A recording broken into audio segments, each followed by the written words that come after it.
शिवे शृङ्गारार्द्रा तदितरजने कुत्सनपरा सरोषा गङ्गायां गिरिशचरिते विस्मयवती हराहिभ्यो भीता सरसिरुह सौभाग्यजननी सखीषु स्मेराते मयि जननि दृष्टिः सकरुणा गते कर्णाभ्यर्णं गरुत इव पक्ष्माणि दधति पुराम्भेत्तुश्चित्तप्रशमरसविद्रावणफले इमे नेत्रे गोत्राधरपतिकुलोत्तंसकलिके तवाकर्णाकृष्टस्मरशरविलासं कलयतः विभक्तत्रैवर्ण्यं व्यतिकरितलीलाञ्जनतया विभाति त्वन्नेत्रत्रितयमिदमीशानदयिते पुनः स्रष्टुं देवान् द्रुहिणहरिरुद्रानुपरतान् रजः सत्त्वं बिभ्रत्तम इति गुणानां त्रयमिव पवित्रीकर्तुन्नः पशुपतिपराधीनहृदये दयामित्रैर्नेत्रैररुणधवळश्यामरुचिभिः न दशोणो गङ्गातपनतनयेति ध्रुवममुं त्रयाणां तीर्थानामुपनयसि सम्भेदमनघम् निमेषोन्मेषाभ्यां प्रलयमुदयं याति जगति तवेत्याहुः सन्तो धरणिधरराजन्यतनये त्वदुन्मेषाज्जातं जगदिदमशेषं प्रलयतः परित्रातुं शङ्के परिहृतनिमेषास्तव दृशः तवापर्णे कर्णे जपनयनपैशून्यचकिताः निलीयन्ते तोये नियतमनिमेषाश्चफरिकाः इयञ्च श्रीर्बद्धच्छदपुटकवाटं कुवलयं जहाति प्रत्यूषे निशि च विघटय्य प्रविशति दृशाद्राघीयस्यादरदलितनीलोत्पलरुचा दवीयां संदीनं स्नपय कृपया मामपि शिवे अनेनायं धन्यो भवति न च ते हानिर्यता वने वा हर्म्ये वा समकरनिपातो हिमकरः अरालन्ते पालीयुगलमगराजन्यतनये न केषामाधत्ते कुसुमशरकोदण्डकुतुकं तिरश्चीनो यत्र श्रवणपथमुल्लङ्घ्य विलसन् अपाङ्गव्यासङ्गो दिशति शरसन्धानधिषणां स्फुरद्गण्डाभोगप्रतिफलितताटङ्कयुगलं चतुश्चक्रं मन्ये तव मुखमिदं मन्मथरथं यमारुह्य द्रुह्यत्यवनिरथमर्केन्दुचरणं महावीरो मारः प्रमथपतये सज्जितवते सरस्वत्याः सूक्तिरमृतलहरी कौशलहरीः पिबन्त्याः शर्वाणि श्रवणचुलुकाभ्यामविरलं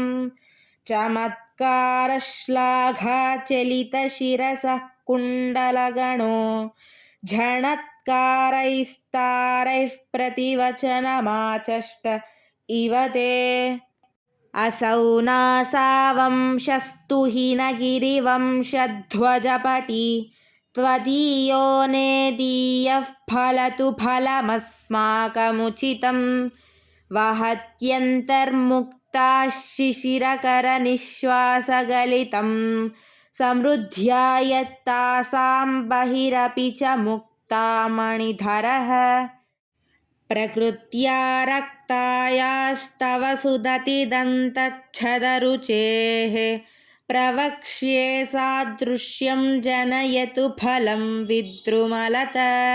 न बिम्बं तद्बिम्बप्रतिफलनरागादरुणितं तुलामध्यारोढुं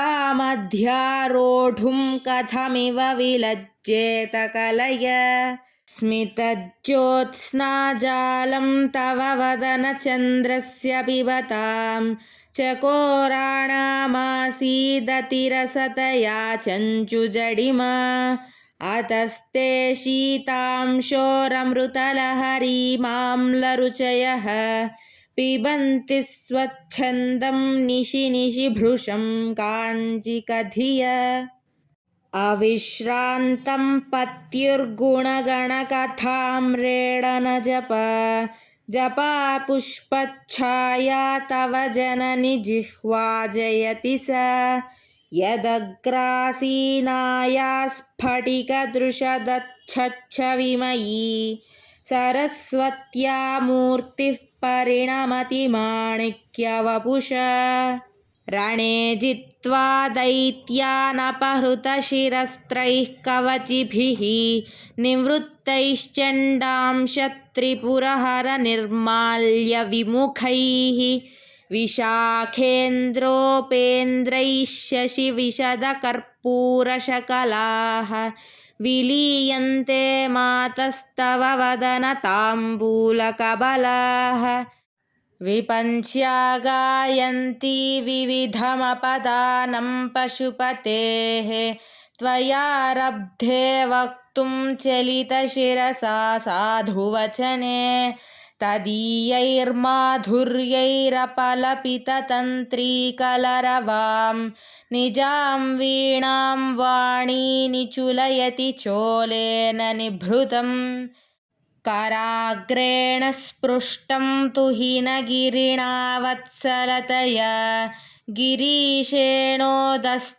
मुहुरधरपानाकुलतया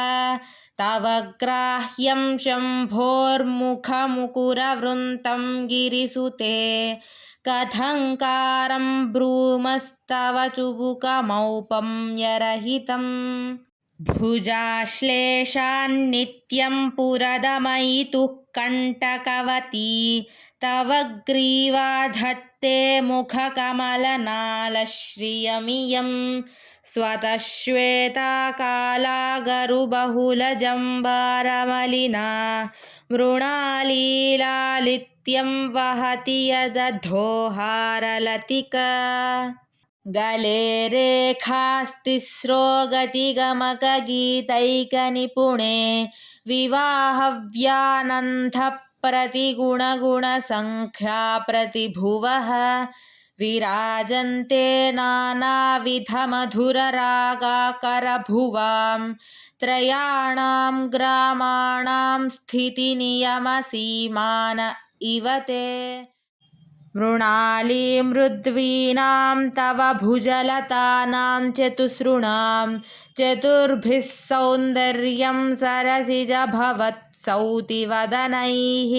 नखेभ्यः सन्त्रस्यन् प्रथममथना दन्धकरिपोः चतुर्णां शीर्षाणां सममभयहस्तार्पणधिया नखानामुद्योतैर्नवनलिनरागं वहसतां कराणान्ते कान्तिं कथय कथयामः कथमुमे कयाचिद्वा साम्यं भजतु कलया हस्तकमलं यदि क्रीडल्लक्ष्मीचरणतललाक्षारसचणम् समं देवि स्कन्दद्विपवदनपीतं स्तनयुगं तवेदं नः खेदं हरतु सततं प्रस्नुतमुखं यदालोक्याशङ्काकुलितहृदयो हासजनकः स्वकुम्भौ हेरम्बः परिमृशति हस्तेन झटिति अमूते वक्षोजावमृतरसमाणिक्यकुतुपौ न सन्देहस्पन्दो नगपतिपताके मनसि नः पिबन्तौ तौ यस्मादविदितवधूसङ्गरसिकौ कुमारावद्यापि द्विरदवदनः क्रौञ्चदलनौ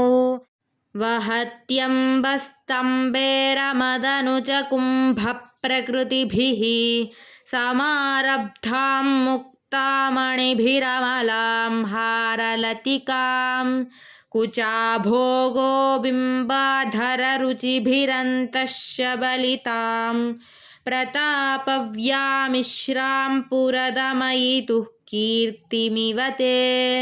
तव स्तन्यं मन्ये धरणिधरकन्ये हृदयतः पयः पारावारः परिवहति सारस्वतमिव दयावत्या दत्तं द्रविडशिशुरास्वाद्य तव यत् कवीनां प्रौढानामजनिकमनीयः कवयिता